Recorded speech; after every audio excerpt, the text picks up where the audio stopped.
క్రీస్తునందు ప్రేమైన redeemer Lutheran సంఘానికి మన ప్రభువు రక్షకుడైన యేసుక్రీస్తు పరిశుద్ధ నామమున శుభములను తెలియచేస్తున్నాను.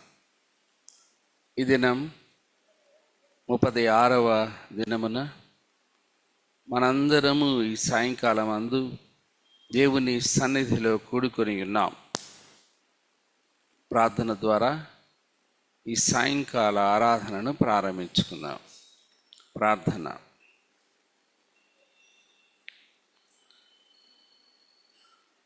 ప్రేమ పూర్ణుడవైన మా పరలోకపు తండ్రి,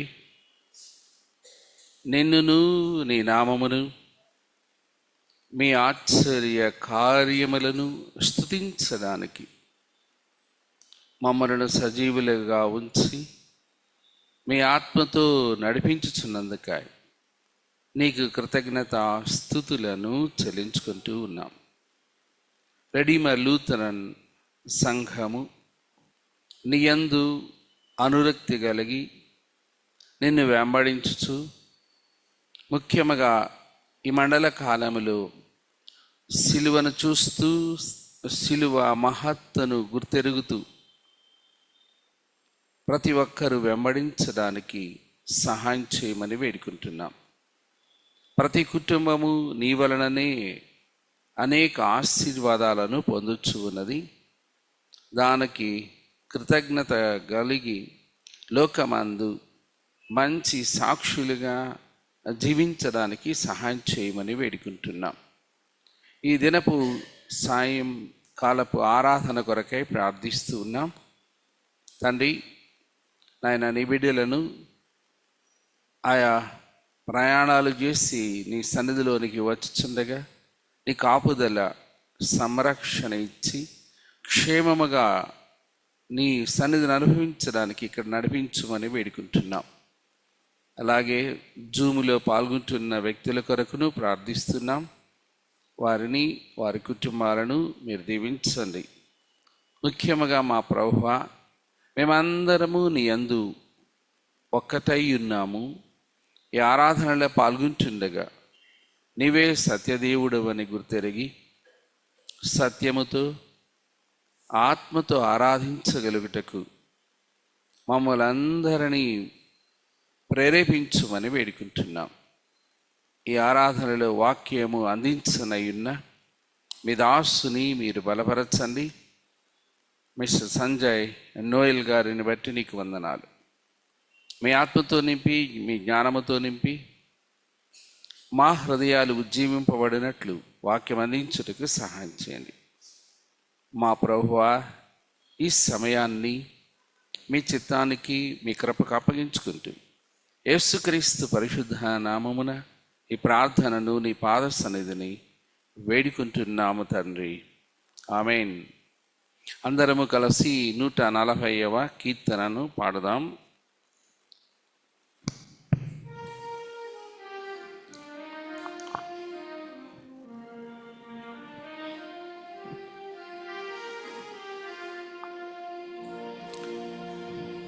యేసుని నామామృతము మాకెంతో రుచి అయ్యా దేవా, యేసుని నామామృతము మాకెంతో రుచి అయ్యా మా దోషములను హరించి మోక్ష నివాసులుగా చేయుటకు భాసుర ప్రకాశమైన యేసుని నామామృతము మాకెంతో రుచి అయ్యా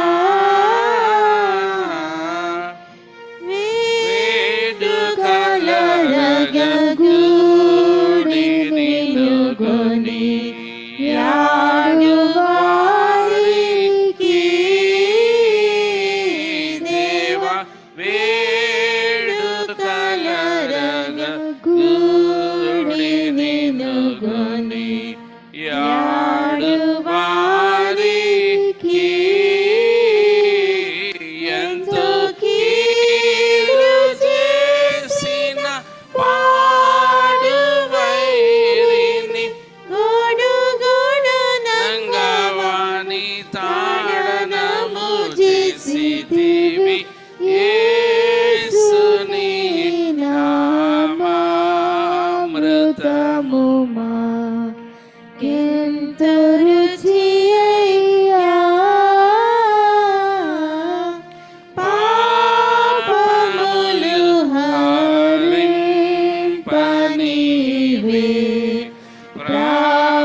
పక్షముగా రక్షించి మోక్ష రక్షణకు దీక్షగొని వీక్షితులమైన మాకు యేసుని నామామృతము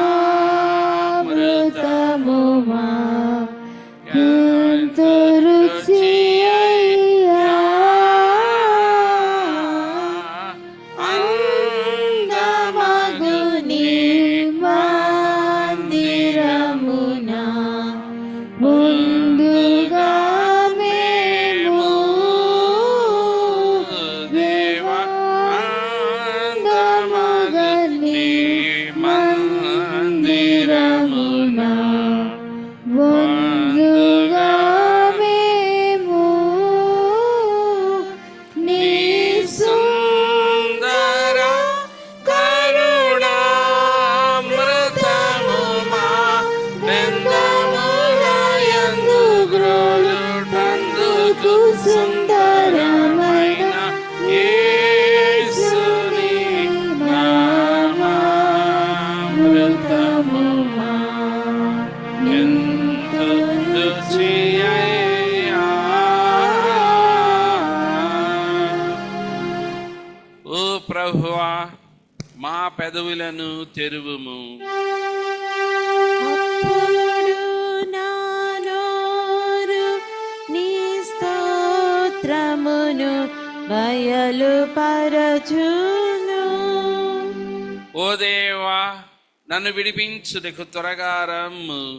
ఓ ప్రభువా, నా సహాయము నాకు త్వరగా రమ్ము. తండ్రికిని కుమారునికిని పరిశుద్ధాత్మకును ఆది ఆదియందు ఇప్పుడెల్లప్పుడు యుగ యుగముల దుండునాట్లు మహిమ కలుగుగాక. ఆమేన్, ఆమేన్, ఆమేన్. అలాగే నిలిచి ఉండి 141వ సంకీర్తనను ఉత్తర ప్రత్యుత్తర రీతిగా చదువుకుందాం. శ్రీమతి జాయ్సీ గారు చదివి నడిపిస్తారు.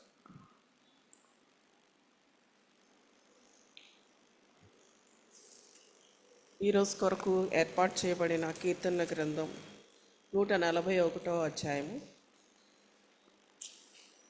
యెహోవా, నేను నీకు మొరపెట్టుచున్నాను, నా యొద్దకు త్వరపడి రమ్ము. నేను మొరపెట్టగా నా మాటకు చెవియొగ్గుము. నా ప్రార్థన ధూపము వలెను, నేను చేతులెత్తుట సాయంకాల నైవేద్యము వలెను నీ దృష్టికి అంగీకారములగునుగాక. యెహోవా, నా నోటికి కావలించుము, నా పెదవుల ద్వారం నాకు కాపు పెట్టుము. పాపంతో కూడా నేను దుర్నీతి కార్యములలో త్వరపడకుండానట్లు నా మనస్సు దుష్కార్యములకు తిరగనీయకము. వారి రుచిగల పదార్థములను నేను తినక ఇందునుగాక. నీతిమంతులు నన్ను కొట్టుట నాకు ఉపకారము, వారు నన్ను గద్దించుట నాకు తైలాభిషేకము. నేను అట్టి అభిషేకమును త్రోసివేయుకుందునుగాక. వారి దుష్టక్రియలను చూచి నేను తప్పక ప్రార్థన చేయుచున్నాను. వారి న్యాయాధిపతులు కొండపేట మీద నుండి పడద్రోయబడుదురు. కావున జనులు నా మాటలు మధురమైనవని వాటిని అంగీకరించుచున్నారు. ఒకడు భూమిని దున్నుచు దానిని పగలగొట్టినట్లు మా ఎముకలు పాతాళ ద్వారమున చెదరి ఉన్నవి. యెహోవా, నా ప్రభువా, నా కన్నులు తట్టు చూచుచున్నవి. నీ శరణ చూచి ఉన్నాను, నా ప్రాణము ధారపోయకు. నా నిమిత్తం వారు ఒడ్డిన వల నుండి పాపం చేయవారి ఉచ్చుల నుండి నన్ను తప్పించి కాపాడుము. నేను తప్పించుకొని పోచుండగా భక్తిహీనులు తమ వలలో చిక్కుకొందురుగాక. తండ్రికి కుమారునికి పరిశుద్ధాత్మకు ఆదియందు ఇప్పుడు ఎల్లప్పుడూ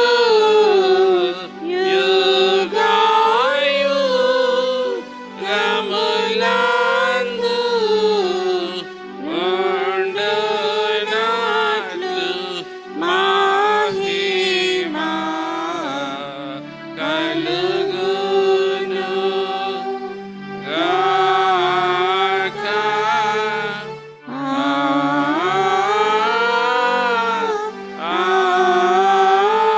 ఆమేన్.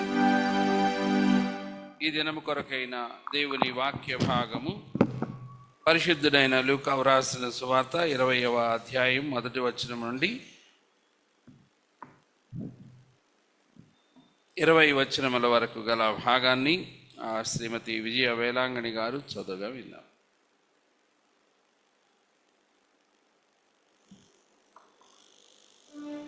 ఈ దినంకి ఏర్పాటు చేయబడిన వాక్య భాగము లూకా సువార్త 20వ అధ్యాయము 1 నుంచి 20 వచనాలు. 1వ వచన ప్రారంభం. ఆ దినములలో ఒకనాడు ఆయన దేవాలయంలో ప్రజలకు బోధించుచు సువార్తను ప్రకటించుచున్నప్పుడు ప్రధాన యాజకులను శాస్త్రులను పెద్దలతో కూడా ఆయన మీదికి వచ్చి, నీవు ఏ అధికారం వలన ఈ కార్యం చేయుచున్నావో, ఈ అధికారము నీకెవడు ఇచ్చానో మాతో చెప్పుమని ఆయనను అడిగిరి. అందుకు ఆయన, నేనును మిమ్మును ఒక మాట అడుగుదును, అది నాతో చెప్పుడి.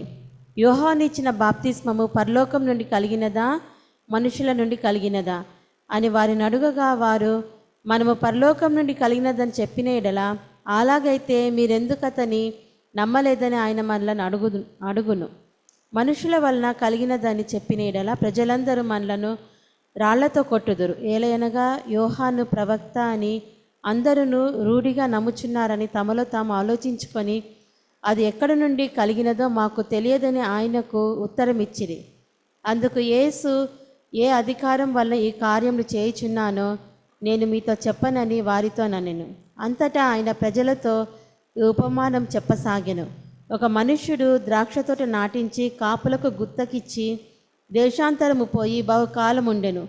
పంటకాలమందు అతడు ఆ ద్రాక్ష తోట పంటలో తన భాగమిమ్మని ఆ కాపుల యొద్దనొక దాసుని పంపగా, ఆ కాపులు వానిని కొట్టి వట్టి చేతులతో పంపివేసిరి. మరలా అతడు మరి ఒక దాసుని పంపగా, వారు వానిని కొట్టి అవమానపరిచి వట్టి చేతులతో పంపివేసిరి.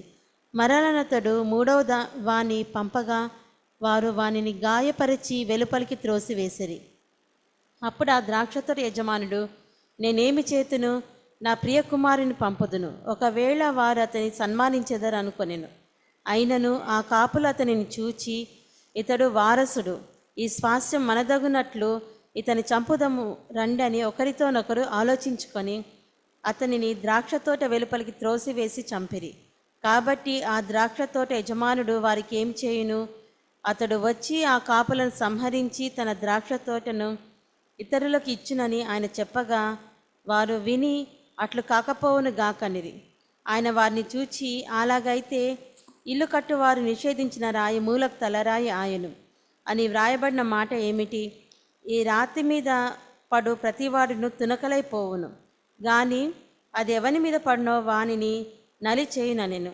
ప్రధాన యాజకులను శాస్త్రులను తమను గూర్చి ఈ ఉపమానము ఆయన చెప్పినని గ్రహించి ఆ గడియలోనే ఆయనను బలాత్కారంగా పట్టుకున్న సమయము చూచిరి, గాని జనులకు భయపడిరి.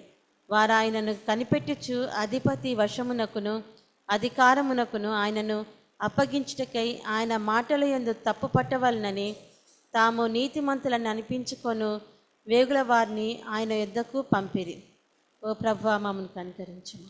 దేవునికి స్తోత్రము కలుగునుగాక.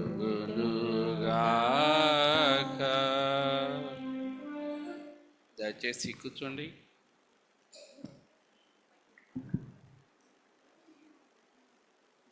అందరము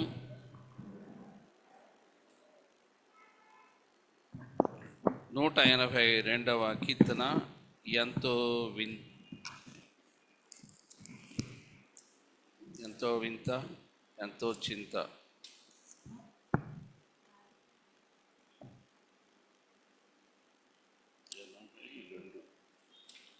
దీంట్లో వేరుగుంది. ఎంతో దుఃఖము పొందితివా.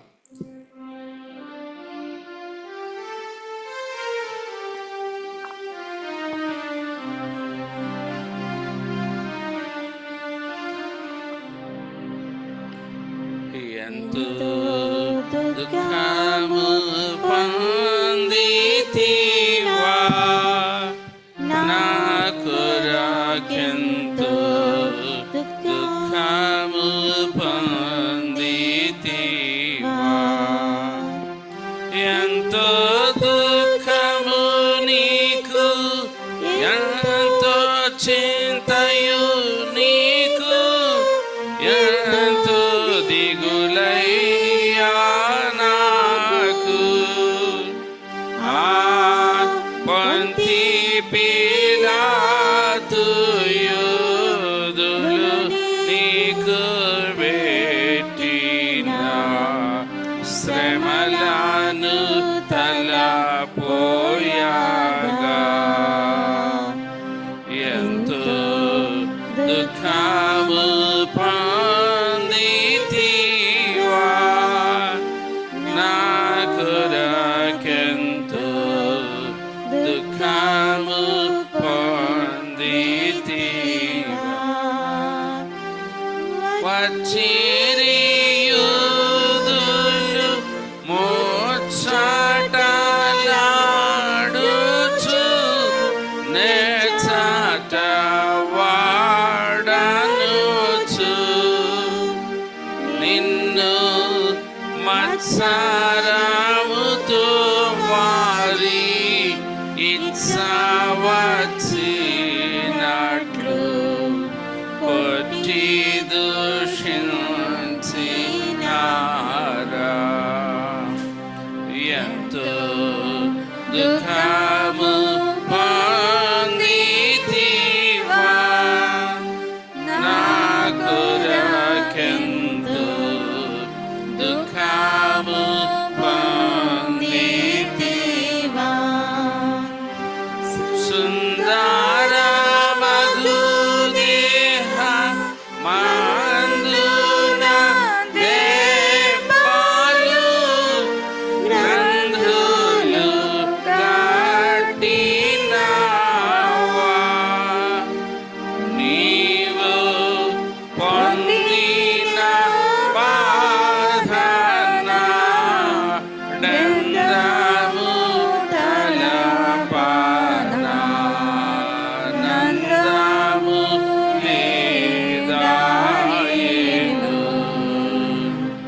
ఎంతో దుఃఖము పొందితివా నా కొరకెంతో దుఃఖము పొందితివా కొట్టు కొట్టు మాని తీటి కేల్దాటిని నాటిటు నెట్టుచును వారు పెట్టు శ్రమలు తుదా మట్టు నాకు పెట్టితివా ప్రాణము ఎంతో దుఃఖము పొందితివా నా కొరకెంతో దుఃఖము పొందితివా నెపము పెట్టుచుదిటి అపహసించుచు యూదా చెపలు గొట్టినారా నా అపరాధములకు నా వదలను పొంది నీ కృప నాకు చూపినావా ఎంతో దుఃఖము పొందితివా నా కొరకెంతో దుఃఖము పొందితివా చక్కని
ఆన్లైన్లో పాల్గొంటున్న వారు ఎవరైనా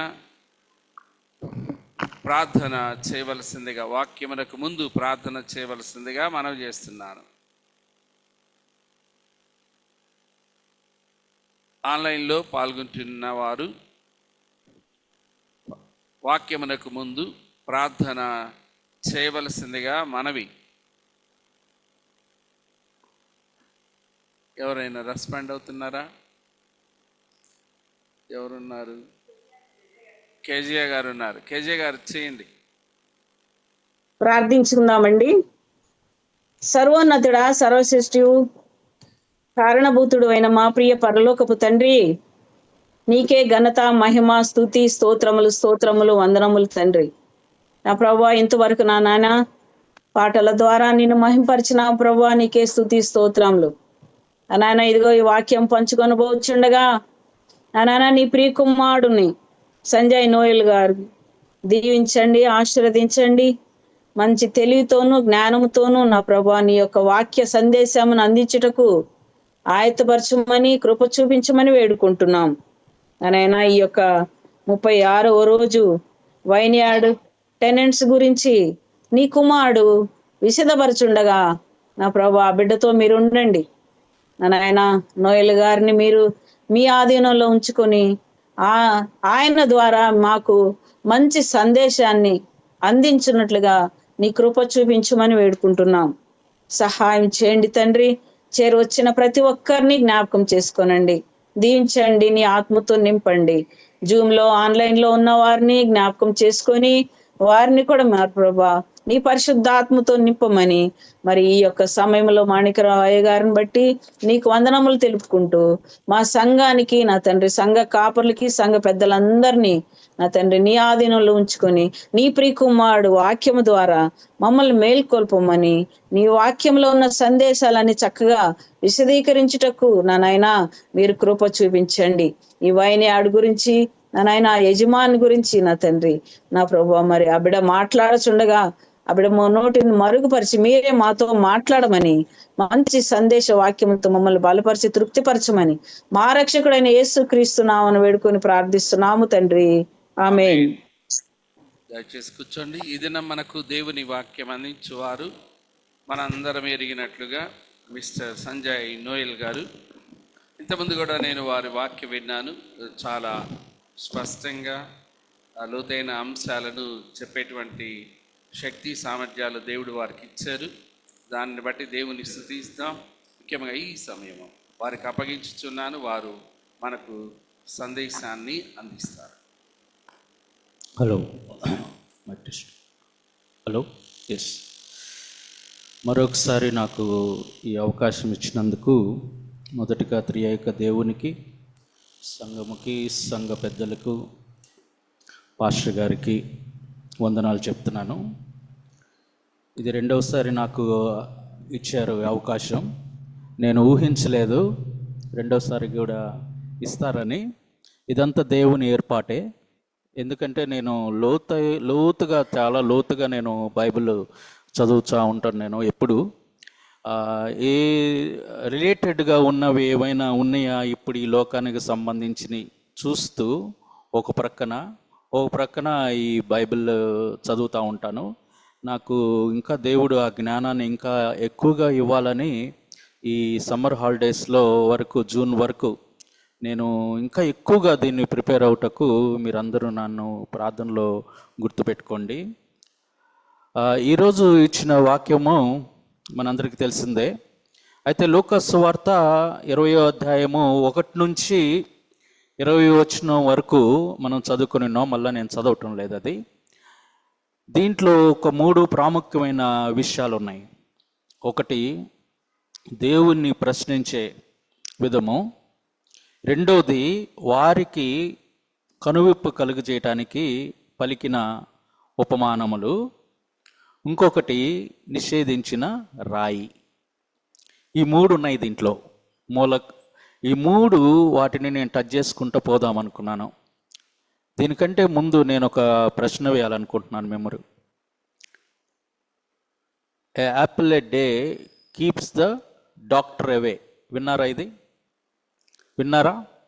ఒక యాపిల్ తింటే చాలంట, డాక్టర్ దగ్గరికి వెళ్ళకూడదు అని ఉంది.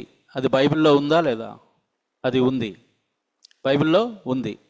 యాపిల్ పండుని తెలుగులో ఏమంటారు? యాపిల్ పండుని తెలుగులో ఏమంటారు? మొన్న ఈ మధ్య ఒక షాప్ దగ్గర నేను ఒక రీల్ చూశాను.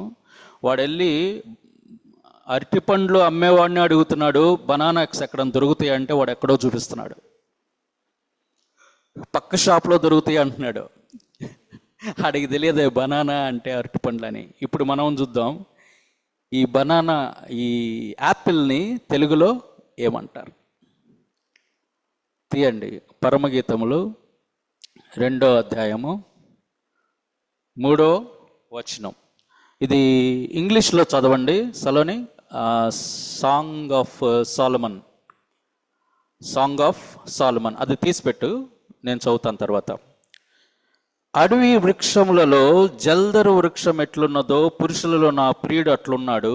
ఆనందభరితమునై నేను అతని నీడను కూర్చుంటుని, అతని ఫలము నా జివ్వహము మధురము. అది ఇంగ్లీష్లో చదవమా? మైక్లో చదువు.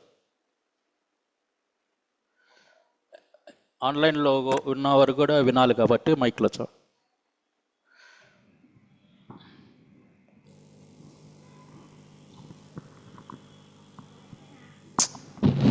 లేదు, మైక్లో రావట్లేదు. Like an apple tree among the trees of the forest, so is my dearest compared with other men. I love to sit. అక్కడ ఆపు, 5th చదువుతాను. ప్రేమాతిశయము చేత నేను మూర్ఛిల్లుచున్నాను, ద్రాక్ష పండ్ల ఎడలు పెట్టి నన్ను బలపరచుడి, జల్దరు పండ్లు పెట్టి నన్ను ఆదరించుడి. 5th Restore my strength with raisins and refresh me with apples. I am weak with passion. ఇప్పుడు యాపిల్ అంటే తెలిసిందా మన తెలుగులో ఏమంటారో? జల్దరు పండు, దాన్ని యాపిల్ అంటాం. ఇప్పుడు మనం షాప్కి వెళ్ళి జల్దరు పండు ఒకటి ఇవ్వమంటే వాడు జల్దరించిపోతాడు, వాడికి అర్థం కాదు. ఇది ఎందుకు చెప్తున్నాను అంటే బైబిల్ మొత్తంలో ఎన్నో తోటల గురించి చెప్పబడింది. దేవుడు కూడా ఈ లోకాన్ని ఒక తోటగానే చూశాడు.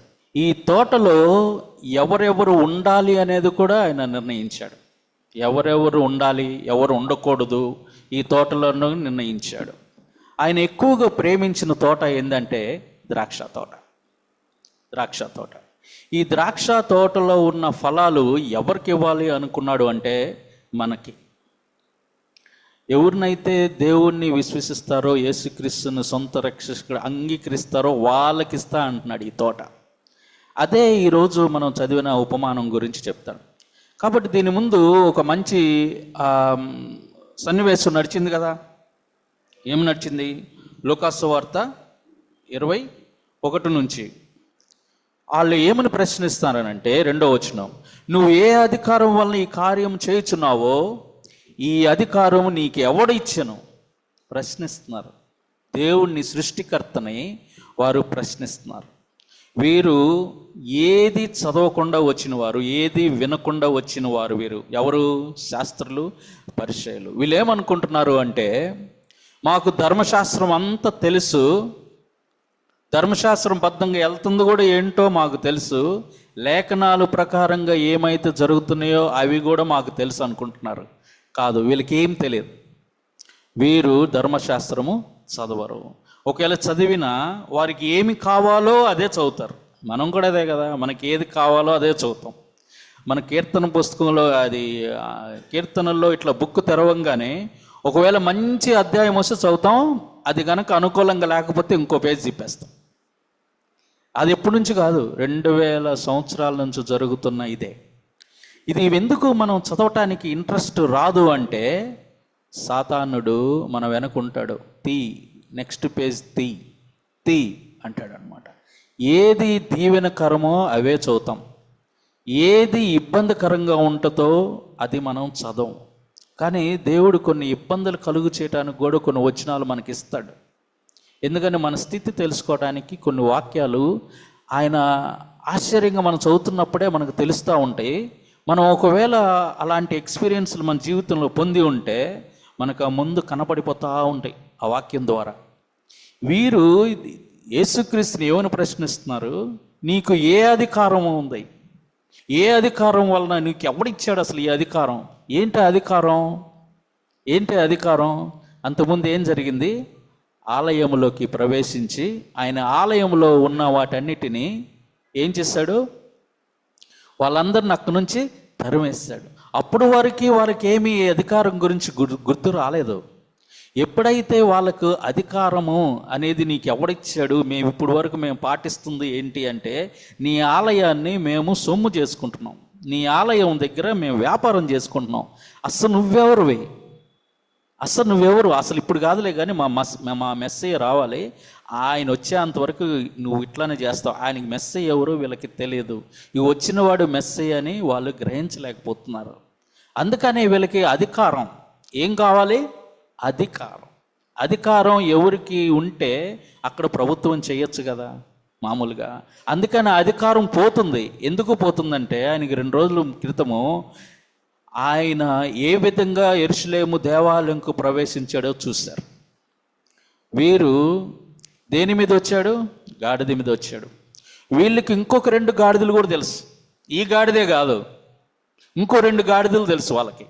ఒకటి మనం తిడతా ఉంటాం జనాల్ని, ఎవరికన్నా కోపం వస్తే అడ్డగాడిద, నిలువు గాడిద అని తిడతా ఉంటాం. పాపం ఈ గాడిదల గురించి ఈ 2 గాడిదల గురించి ఈ గాడిదలకి తెలుసు. అవేంటంటే అడవి గాడిద. అది యోబు 39లో ఉంటుంది అడవి గాడిద గురించి. తర్వాత ఇంకో గాడిద కంచర గాడిద. విన్నారా కంచర గాడిద గురించి? సమూయేలు గ్రంథంలో 2వ సమూయేలు కంచరగాడి మీద ఎక్కి పారిపోతూ అబ్షలోము ఆ చెట్టుకి ఇరుక్కుపోతాడు. 2 గాడిదలు వీళ్ళకి తెలుసు. ఈ ఊరిలో ఉన్న గాడిద ఇంతవరకు ఎవరిని మోయని గాడిద గురించి వీళ్ళకి తెలియదు. ఈ గాడిద మీద వస్తాడా మెస్సయ్య? ఇలా వస్తాడా? వాళ్ళకి అంతుపట్టలేదు. ఆయన్ని ఇప్పుడు ఏమంటున్నారు? నువ్వు ఇన్ని చేసావే, నీకు ఎవరిచ్చారు ఈ అధికారం అంటున్నాడు. ఈయనకున్న అధికారం గురించి చక్కగా మన సువార్తల్లోనే చెప్పబడింది. యేసుక్రీస్తుకి ఏ అధికారములు ఇవ్వబడ్డాయో వీళ్ళకి తెలియదు, కానీ మనకు బైబిల్లో చక్కగా ఇవ్వబడింది. మత్తయి సువార్త 7:29, ఆయన వారి శాస్త్రుల వలె కాక అధికారము గలివాని వలె వారికి బోధించాను. 7:29. మార్కు 1:27, ఇదేమిటో ఇది క్రొత్త బోధగా ఉన్నదే, ఈ అధికారముతో అపవిత్రాత్మలకు ఆజ్ఞాపించినవి ఆయనకు లోబడుచున్నవని ఒకరితో ఒకడు చెప్పుకొనేరి. మార్క్ ఇట్లా అంటాడు. పేతురు అంటాడు 1 పేతురు 3:22లో, ఆయన పరలోకమునకు వెళ్ళి దూతలకును అధికారుల మీదను శక్తుల మీదను అధికారం పొందినవాడై దేవుని కుడిపార్శ్వమున ఉన్నాడు. దేవుని కుడిపార్శ్వమున ఉన్నాడు. తర్వాత సువార్తికులు యేసుక్రీస్తు యొక్క అధికారం గురించి చెప్పాడు. దానికంటే ఈయన అధికారి అని ప్రకటన గ్రంథంలో ఎవరు చెప్పారు?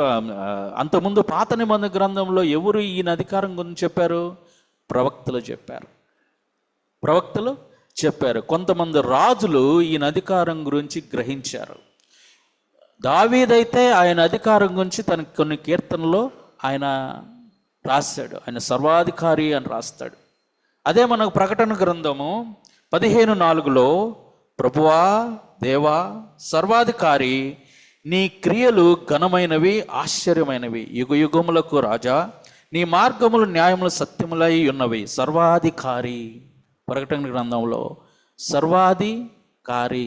ఈయన కింద ఏమి ఉన్నది? రాజ్యం ఉన్నది. ఈయన కింద రాజ్యం. అందుకని మనం పరలోక ప్రార్థనలో మనం చదివినప్పుడు, పరలోకమందున్న మా తండ్రి నీ రాజ్యము, పరలోకమందున్న మా తండ్రి నీ నామము పరిశుద్ధపరచబడును గాక, నీ రాజ్యము వచ్చును గాక. ఆ రాజ్యము మన మధ్యన ఉంటుందని ముందే ఆయన అక్కడున్న పామరులకి, అక్కడున్న శిష్యులకి ఈ ప్రార్థన గురించి వివరించాడు. అప్పటికి ఇంకా స్టార్ట్ అవ్వలేదు ఈయన సేవ.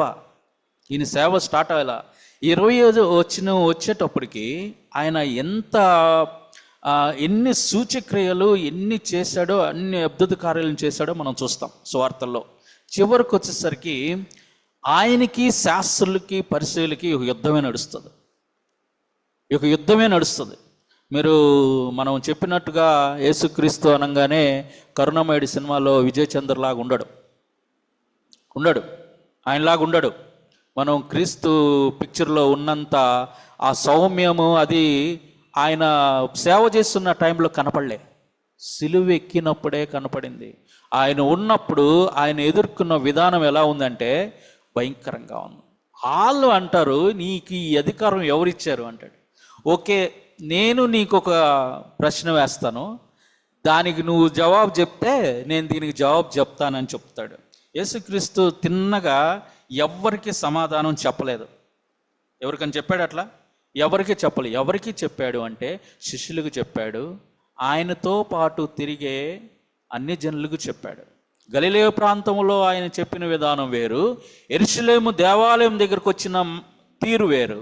అక్కడేమో ఆయన హీరో అయిపోతాడు, ఇక్కడేమో ఆయన ఒక సాత్వికుడిగా అయిపోతాడు. అన్ని జనుల దగ్గర ఆయన సమరయ దగ్గర ప్రాంతంలోకి వెళ్ళినప్పుడు ఆయన విధానం వేరే ఉంటుంది. ఇప్పుడు మనము చదువుకున్న ఈ వాక్యము నేను ఈ లూకా సువార్తలో మనకి ఇచ్చారు కాబట్టి నేను దీనికి ఈక్వల్గా ఉన్నది మత్తయి సువార్త 21లో తీసుకున్నాను నేను. ఎందుకంటే మత్తయ్య ఇంకొద్దిగా ఎలాబరేట్ చేసి రాస్తాడు. 23వ వచనము మత్తయి 21:23 చూద్దాం.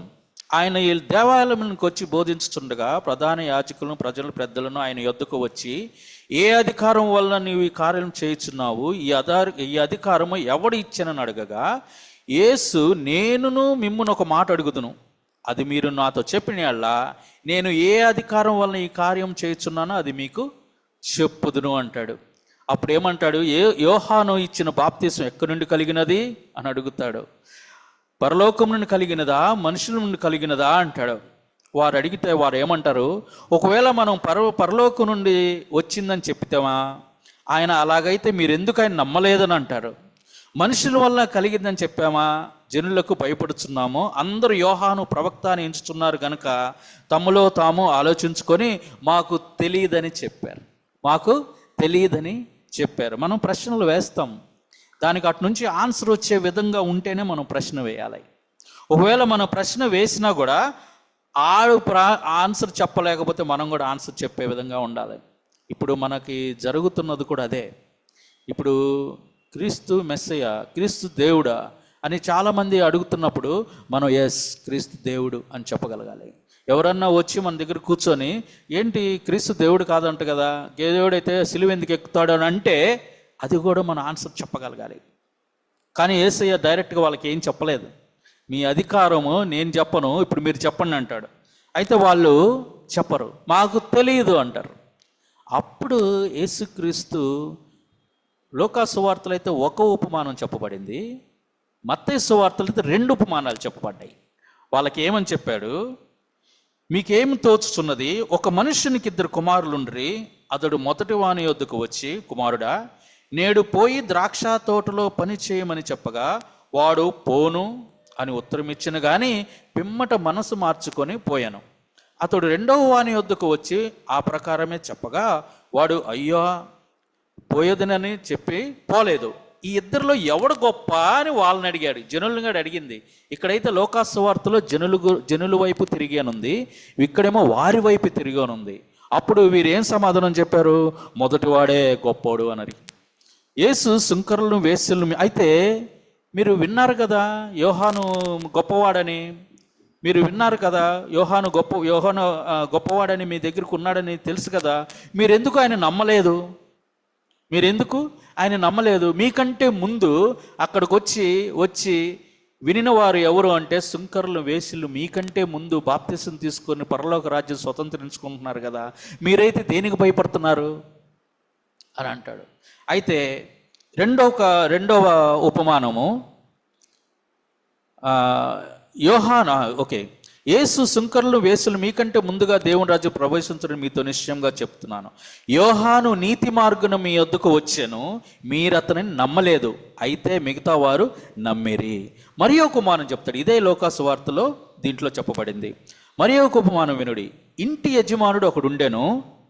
అతడు ద్రాక్ష తోట నాటించి దాని చుట్టూ కంచె వేయించి అందులో ద్రాక్షల తొట్టి తొలిపించి గోపురము కట్టించి కాపులకు దాని గుర్తుమిచ్చి దేశాంతరం పోయాను. పండ్ల కాలం సమీపించినప్పుడు పండ్లలో తన భాగం తీసుకుని వచ్చుటకు ఆ కాపుల యొద్దకు తన దాసులను పంపగా ఆ కాపులు అతని దాసులను పట్టుకొని ఒకను కొట్టిరి, ఒకని చంపిరి, మరియు ఒకని మీద రాళ్ళు రువిరి. మరియు అతడు మనుపటి కంటే ఎక్కువ మందిని ఇతర దాసులు దీంట్లో ఎక్కువ మందిని ఇంకా దాసులను పంపించారు అంటే ఇప్పుడు ప్రజెంట్ వరల్డ్లో ఉన్న సేవకుల గురించి, పరిచారకుల గురించి మాట్లాడుకోవచ్చు. ఇప్పుడు పరిచారకులు ఉన్నారా? మన సంఘాల్లో పరిచారకులు ఉన్నారా? ఎవరున్నారు? ప్రచారకులు ఉన్నారు. ప్రచారం చేసేవారు ఉన్నారు కానీ పరిచారకులు లేరు. ప్రచారం చేసి సంపాదించుకునే సేవకులు ఉన్నారు కానీ దేవునికి పరిచర్య చేసేవాళ్ళు లేరు. ఎందుకు లేరు అంటే సాతానుడు ఏ విధంగా పనిచేస్తున్నాడో ఈ లోకం మీద కొంతకాలం వరకు మనం చూస్తే ఈ సువార్త మనకు అందని దాంట్లో వెళ్ళిపోతుంది. ఎందుకంటే ఆ ప్రచారకులు ఈ సువార్తలో ఉన్న నిగూఢమైన సత్యాలు ఎవరికి బోధించరు. ఎన్నో ఉపమానాలలో చెప్పరు. పాత నిబంధనలు కూడా ఉపమానాలు ఉన్నాయి, అవి చెప్పరు. దీంట్లో ఉన్నాయి చెప్పరు. యేసుక్రీస్తుకి ఎంతమంది శిష్యులు ఉన్నారో తెలియదు. డైరెక్ట్గా శిష్యుల పేర్లు కూడా ఎవరు చెప్పలేరు. 7 సంఘాల గురించి ప్రకటన ఉంది, దాని 7 సంఘాలు ఏదో చెప్పలేరు. మొదటిది ఏదో లేదు, రెండోదో తెలియదు. అసలు యేసుక్రీస్తు ఎలా వస్తాడో కూడా తెలియదు. ఏమీ చెప్పలేని ప్రచారకుల మధ్యన మనం ఉన్నాం. కానీ మనకి దేవుడు ఒక టెక్నాలజీ ఇచ్చాడు. ఏంటి అంటే, అరే నీకు అంతకుముందు పామరులైన వారికి వచ్చి శిష్యులు బోధ చేస్తేనే తెలిసింది, తన వారితో మనల్ని వచ్చి టచ్ చేసిన మిషనరీ వాళ్ళకి తెలిసింది. ఇప్పుడు మీ చేతిలో మీ కంఫర్ట్ జోన్కి సరిపడా కూర్చొని ఈజీ చైర్లో కూర్చొని చదువుకోవడానికి బైబిల్ ఇచ్చారు. సరే, బైబిల్లో కూడా అర్థం కాకపోతే మనకి జూమ్ చేసుకొని చూడటానికి బైబిల్లో యాప్ కూడా ఇచ్చారు ఫోన్లో. ఇన్ని ఉన్నా కూడా మనము తెలుసుకోలేని పరిస్థితిలో ఉంటున్నాము అంటే మనము వాళ్ళను పోలి ఉన్నాం. వీళ్ళు శాస్త్రులు పరిచయాల గురించి మీరు ఇంటికి వెళ్ళిన తర్వాత మత్తయి సువార్త 23 చదవండి. అసలు వాళ్ళకి యేసుక్రీస్తుకు పడే యుద్ధము మామూలుగా ఉండదు. ఒక మూవీ చూసినట్టు ఉంటుంది. మీరు చదవండి. ఈ ఉపమానం గురించి నేను అంతగా వివరించను, మీకు తెలుసు. దాంట్లో ఉపమానంలో ఉన్నవారు ఎవరు? ఆ యజమానుడు అంటే దేవుడు. దాంట్లో ఉన్న సేవకులు ఎవరు? పనివారు ఎవరు? ఆయన పెట్టుకున్న పనివారు. అయితే ఆ పనివారి దగ్గరికి వచ్చి నేను మీకు అప్పచెప్పాను కదా, మీరు ఫలాలు పంపించండి అంటే వాళ్ళు ఏం చేశారు అంటే వచ్చిన వారిని చంపారు, కొట్టారు. ఎవరు వారు? ప్రవక్తలు. తర్వాత యేసుక్రీస్తు గురించి కూడా చెప్తాడు. ఏమని? అయినను ఆ కాపులు కుమారుని చూచి ఇతడు వారసుడు, ఇతనిని చంపి ఇతని స్వాస్థ్యం తీసుకుంది రండిని తమలో తాము చెప్పుకొని అతను పట్టుకొని ద్రాక్ష తోట వెలుపల పడవేసి చంపిరి. యేసుక్రీస్తు గురించి తన గురించి తానే ఉపమానంలో చెప్తాడు. మీరు అంతకుముందు నేను ప్రవక్తలను పంపించాను, మీరేం చేశారంటే వాళ్ళని కొట్టి చంపారు. ఇప్పుడు కుమారుడైన నేను వచ్చాను, మీరు ఏం చేస్తారో కూడా చెప్పేశాడు. అప్పుడు వారికి అంతకు బోధపడలేదు. వారికి ఈ వాక్యాలు వారికి అంత ఆయన చెప్పినప్పుడు వాళ్ళకు బోధపడి ఉండదు. ఎక్కడో శిష్యులకు మాత్రమే చదువుకున్న వాళ్ళకి దాంట్లో వాళ్ళకి తెలిసి ఉంటుంది. ఇప్పుడైతే మనకి అన్నీ తెలిసిపోతున్నాయి. యేసుక్రీస్తు ప్రతిదీ ఆయన ఉపమానంలో దేని గురించి చెప్పాడు? పరలోక రాజ్యం గురించి చెప్తున్నాడు. వీళ్ళు ఏ రాజ్యం గురించి మీరు 2 రోజుల క్రితం చూస్తే వారు యెరూషలేము పట్టణంలో ఖర్జూరపు మట్టలు పట్టుకొని వచ్చారు. ఎంతమంది ఉండొచ్చు? బహుశా మనం అంచనా వేద్దాం. ఎంతమంది ఉండొచ్చు యెరూషలేము పట్టణంలోకి ఎంటర్ అయ్యేటప్పుడు? 40 మంది ఉండొచ్చా? 100 మంది? 200 మంది? మన అంచనా ప్రకారం, మనకు రాయబడలేదు. ఎంతమంది ఉండొచ్చు? మీ అంచనా ప్రకారం ఎంతమంది ఉండొచ్చు? నేనైతే యేసుక్రీస్తు ఎక్కడికి వెళ్తే అక్కడ 2000 మంది నుంచి 5000 మంది ఉన్నారు. యెరూషలేము పట్టణంకి వచ్చినప్పుడు నా అంచనా ప్రకారం ఒక 2000 మంది ఉంటారు. దాంట్లో వాళ్ళందరూ హోసన్నా అని ఒక్కసారి అరిస్తే ఆ రీసౌండ్స్కి ఎంత సౌండ్ వస్తుంది, భయంకరమైన సౌండ్ వస్తుంది. ఆ సౌండ్లో వాళ్ళు ఏమంటారంటే శాస్త్రులు, ఏందా గోల, వాళ్ళని ఆపు అంటాడు. వాళ్ళని ఆపితే రాళ్ళు అరుస్తాయి వాళ్ళని ఆపితే. అంటే వారి స్వరము ఎంత గట్టిగా ఉన్నది. 3 రోజుల తర్వాత అంటే గురువారం నుంచి ఆదివారం మధ్యాహ్నం 3 గంటల వరకు ఎంతమంది ఉన్నారు ఏసైతో? 2000 మంది ఉన్నారా? 3000 మంది ఉన్నారా? లేరు. మహా అయితే ఒక 100 మంది ఉంటారు. ఎవరైతే హోసన్నా అని పలికినారో వారిలో కొంతమంది యేసుక్రీస్తు సిలువై అని అరిచిన వారు కూడా ఉన్నారు. ఎందుకంటే వాళ్ళు ఏమనుకున్నారంటే ఈయన రాజు కదా, ఆయన గుర్రం మీద వస్తాడు అనుకున్నారు. కానీ ఈయన దేని మీద వచ్చాడు? గాడిద మీద వచ్చాడు. వాళ్ళకి తెలియలేదు, పామరులకి. లేదు ఈ రోమా సామ్రాజ్యం, ఈ రాజ్యం మీద ఆధిపత్యం చేయడానికి ఇలాంటోడు కాదు రావాల్సిందని చెప్పి చాలామంది వెనక్కి వెళ్ళిపోయారు. చివరికి మిగిలింది కొద్ది మంది. ఎప్పుడైనా చూడండి, లెంట్ అండ్ సర్వీస్కి అంటే చాలా తక్కువ మంది వస్తారు. అన్ని చర్చెస్లో అంతే. ఆదివారం మళ్ళీ నిండిపోతుంది. మళ్ళీ రేపు ఈస్టర్ చూడండి మొత్తం వస్తారు. గుడ్ ఫ్రైడేకి ఫుల్ వస్తారు. పాపులందరూ వచ్చేది ఆ రోజే. ఆ రోజు ఇంకో 2 రోజులు తట్టుకోలేరు వాళ్ళు. ఎందుకంటే లెంట్లో చాలా మంది మానేస్తారు. వాళ్ళకి ఆదివారం ఈస్టర్ అవ్వగానే వాళ్ళకి అక్కడి నుంచి క్రిస్మస్ పండుగ స్టార్ట్ అవుతుంది వాళ్ళకి. ఈ 40 దినాలు ఎవరున్నమన్నారండి? ఈ పరిశుద్ధ ఆదివారంకి అయితే అసలు ఎవడుండడు. జనాలు ఎవ్వరు ఉండరు, ఎక్కడ ఉండరు. ఏ చర్చికి వెళ్ళండి పరిశుద్ధ వారంలో ఎవ్వరు ఉండరు. ఎందుకంటే ఆయన్ని పట్టించే దినాలు సాతానుడు తట్టుకోలేడు. వీళ్ళందరికీ ఆ బోధ వినిపించేలాగా చేయడు. అందుకనే వీళ్ళు ఏం చేశారు? ప్రవక్తల్ని చంపారు. దీని విషయం మీరు 23వ అధ్యాయము మత్తయి సువార్త మొత్తం అయ్యో వేషధారులారా శాస్త్రులారా అని తిడతాడు భయంకరంగా. మీరు చివరి చూడండి,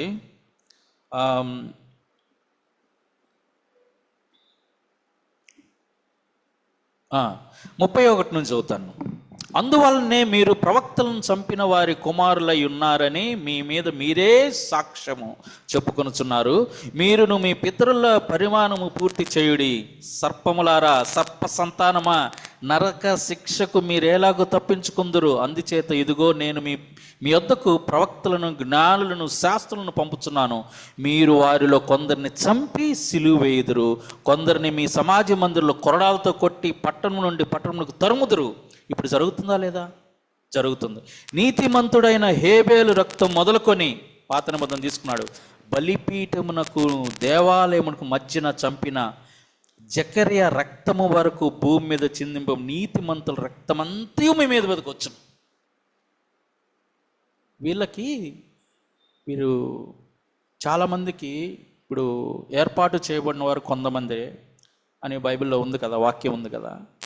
ఆయనకి ఇష్టం ఉంటేనే ఆయన స్వస్థపరిచాడు, ఆయనకి ఇష్టం ఉంటేనే లాజరును లేపాడు. గ్రహించండి. శాస్త్రులు, పరిచయులు వీళ్ళన్నీ తెలుసు, వీళ్ళు గ్రహించలేదు కనుక వీళ్ళని ఏం చేశారంటే, వీళ్ళని మీరు సర్పసంతానమా, మీరు అసలు పోండిరా అంటాడు. అంటే వీళ్ళ కోసం ఒక నరకం లాంటి దానికి ఏర్పాటు చేశాడు. అయితే వాళ్ళని ఏ విధంగా ఎదుర్కొన్నది అనేది ఈ సాదృశ్యంగా ఇవన్నీ మనకు చూపిస్తాడు. ఇంకా చూడండి, యెరూషలేమా 37 చివరి వచనం. యెరూషలేమా, ప్రవక్తలను చంపుచు నీ యొద్దకు పంపవాడిని రాళ్లతో కొట్టుచు ఉండుదానా? కోడి తన పిల్లలను రెక్కల క్రిందకి ఎలాగూ చేర్చుకొనునో అలాగే నేనును మీ పిల్లలను ఎన్నో మార్లు చేర్చుకోవాలని ఇంటిని కానీ మీరు వల్లకపోతిరి. Yes, he tried for every ones. అంటే వాళ్ళు రక్షించబడాలని యేసుక్రీస్తు కోరుకున్నాడు. కానీ మీరేమీ చేయరు, వల్లకపోతిరి. మీరు విశ్వాసం గల వారే, కానీ కొంతకాలం తర్వాత మీ విశ్వాసం నశించిపోతుంది. ఆ విశ్వాసం తుదమట్టు వరకు పెట్టుకున్న వాడికే పరలోక రాజ్యం అంటాడు. అందుకనే మనము ప్రతిదినము ఎన్ని వచ్చి అస్సలు శ్రమలు కష్టం వచ్చినప్పుడే మనం ఆనందంగా ఉంటే దేవుడే చూసుకుంటాడు. అవి నిజంగా నేను చెప్తున్నా కదా, శ్రమలు కష్టాలు వచ్చినప్పుడు మనం గనక ఆనందంగా ఉంటే దేవుడు చూసుకుంటాడు. మనం విచారించవలసిన అవసరం లేదు. ఎందుకంటే కొన్ని ఆయన మనకి ఇస్తాడు, కొన్ని ఆయన మనకి ఇస్తాడు. శ్రమలు ఇస్తాడు, కష్టాలు ఇస్తాడు, అసలు కొన్ని నరక యాతనలు కూడా ఇస్తాడు. నరక యాతనలు అంటే నరకంలో పడతాం అని కాదు, కానీ అంత భయంకరమైన బాధలను కూడా ఇచ్చినప్పుడు మనం కొన్నిసార్లు నిన్నటి దినం బాగున్న రోజు మోకాల్లోని ప్రార్థించినప్పుడు ఈరోజు బాగా అన్నప్పుడు మనం ప్రార్థన చెయ్యం. ఎందుకు చేయమంటే దేవుణ్ణి ప్రశ్నిస్తాం. నీకేం అధికారం ఉందా, మాకు ఎన్ని పంపిస్తావు? నువ్వు బైబిల్ చదువుతున్నావు, వాక్యం చదువుతావు, ప్రతి ఆదివారం చర్చికి వెళ్తున్నావు. We are Christianity Christians. అయితే మనం చాలామంది అంటారు, అబ్బా ఈ వారం వెళ్ళలేదా మీరు? నేను ఎప్పుడన్నా స్కూల్కి వెళ్ళినప్పుడు మా టీచర్స్, నిన్న నేను చర్చికి వెళ్ళలేదు ఇంట్లో ఉన్నాను అంటే, అయ్యో ఎన్ని దీవెనలు పోగొట్టుకున్నారు బ్రదర్ మీరు. ఒరే నాయన, ఇది ఎక్కడి నుంచి వచ్చింది ఇది ఈ బోధ? వాళ్ళు వెళ్ళే చర్చెస్ అన్నీ ప్రచారకులు బోధించే చర్చెస్కి వెళ్తున్నారు కాబట్టి వాళ్ళకి అది తెలియదు. నేను ఒక్కరోజు చర్చికి వెళ్ళకపోతే అయ్యో అంటలేదు వాళ్ళు, అయ్యో మీ దీవెన పోగొట్టుకుంటారండి. ఏం పోతుందో ఈ ఆదివారం నుంచి ఆ ఆదివారం నాకు దీవెన తెలియదు. వారు మాత్రము కొంతగా వాళ్ళకి ఏమన్నా వచ్చినప్పుడు నా దగ్గర షేర్ చేసుకున్నప్పుడు వాళ్ళ బాధను చూస్తే, అరే ఇలాంటి బతుకు మనకు వద్దురా బాబా అనుకుంటాం. వాళ్ళు పడే బాధ. ఆదివారం చర్చికి వెళ్ళలేదంట, అమ్మ ఎంత బాధలు పడతారు వాళ్ళు. నేను పోలేదంటే నన్ను శపిచ్చే మార్గం చేస్తారు వాళ్ళు, మాటలు అంటారు వాళ్ళు. ఇవన్నీ దేవుడు ఒప్పుకోడు. ఇలాంటి కాదు ఒప్పుకోండి ఆయన ఎలా ఉన్నాడో మన హృదయం కూడా అలా ఉంది. అయితే వీరంతా ఈ శాస్త్రులు పరిచయాలు వీళ్ళందరినీ ప్రశ్న వేసిన తర్వాత ఆయన తిన్నగా ఒక ప్రశ్న వేసేస్తాడు వాళ్ళని. ఏమని? లూకాసు వార్త 20వ అధ్యాయం 20 నుంచి చూద్దాం. 15 అతడు వచ్చి ఆ కాపులను సంహరించి తన ద్రాక్ష తోటను ఇతరులకు ఇచ్చునని ఆయన చెప్పగా వారు విని అట్లు కాకపోవును గాకనిరి.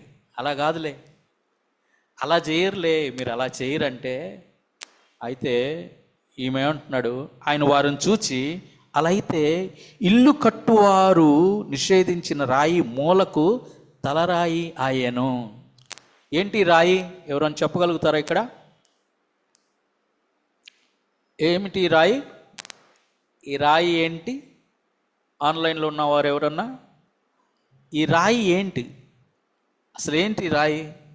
ఎందుకు ఈ రాయిని గురించి చెప్పబడింది? మళ్ళీ ఏమంటాడు 18లో, ఈ రాతి మీద పడు ప్రతివాడు తునకలైపోవునంట. ఏంటి రాయి? ఏంటి రాయి మీద పడటం ఏంటి? తునకలైపోవటం ఏంటి? బండ అంటే క్రీస్తు అన్నారు, మరి ఈ రాయి ఏంటి? ఏమైనా ఆలోచనకు వస్తుందా? అంతకుముందు వినిన వాక్యాలను బట్టి, ప్రసంగాలను బట్టి ఈ రాయి గురించి ఏమన్నా వినగలిగారా?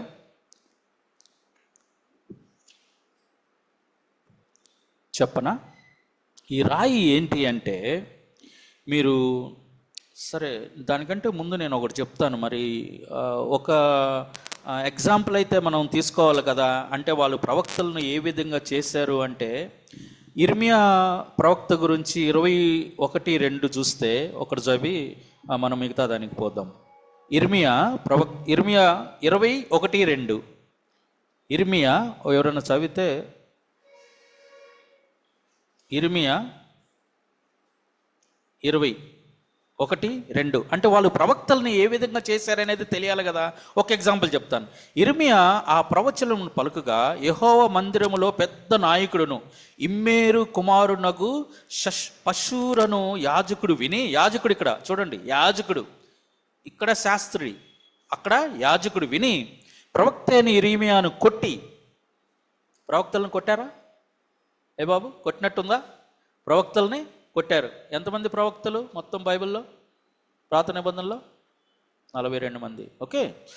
యెహోవా మందిరములో ఉన్న బెన్యామీను మీది గుమ్మమునొద్ద నుండి బొండలో అతన్ని వేయించెను. సో ఇలాంటి ప్రవక్తల్ని, కొంతమంది ప్రవక్తలను మూతి మీద కొట్టారు, కొంతమంది ప్రవక్తలను త్రోసివేశారు, కొంతమంది ప్రవక్తలను చంపారు. ఇప్పటి వరకు అది జరుగుతున్నదే ఉంది. అయితే యేసుక్రీస్తు శపిస్తున్నాడు వాళ్ళని. ఏమని శపిస్తున్నాడు అంటే, ఆ నిషేధించిన రాయి గురించి చెప్తపడుతున్నాడు. అది ఏంటి? దాని మీద పడితే తునకలు అయిపోతారంట. ఆ రాయి గురించి మీరు ఎక్కడన్నా విన్నట్టు ఉందా? నెబుకద్నెజరు యొక్క విగ్రహం తెలుసు కదా మీకు. ఆ విగ్రహము చివర ఉన్నది ఏంటి అంటే ఇనుము రాయి. ఒక్కసారి ఇర్మియా